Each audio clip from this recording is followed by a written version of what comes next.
అనుకున్న వాడే 10th class ఓ పిల్లగాడని feel అయితే నాకు మనసులో ఆగం బట్టక, ఎందుకంటే స్పీకర్ కదా బయట నాకేంటంటే ఈ గులగులు ఎక్కువ నాకు యాక్చువల్గా చెప్పానంటే. నేను ఇంకా ఇవాళ వర్డ్స్ చాలా కంట్రోల్ చేస్తున్నా, పత్రిజీ ఆశ్రమంలో నోరు జాగ్రత్త కంట్రోల్ చేస్తున్నా మీకు, ఎందుకంటే ఈ ఆశ్రమంలో మాట్లాడొద్దని లేకపోతే పుట్టుకుని వస్తాయి నాకు బయటకు అని అని అని సడన్గా ఇక ఆమె నాకు వంట పట్టలేక ఆమెను పిలిచి అడిగిన, అమ్మ నీ కొడుకేడి ఇంతకు గింత పోరడు వచ్చిండు మూల నుంచి,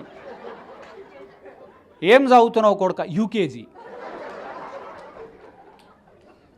నాకు మనసులో ఏమనిపించింది తెలుసా, కౌన్సిలింగ్ వానికి కాదు నీకు ఇవ్వాలి ఇప్పుడు. వాని 10th క్లాస్ వరకు మెచ్యూరిటీ ఉండదండి పిల్లలకు. వానికి ఏం చదువుతున్నాం తెలియదు, ఏం మార్కులు తెలియయి, ఏ సబ్జెక్ట్ అర్థం కాదు పాపం వానికి.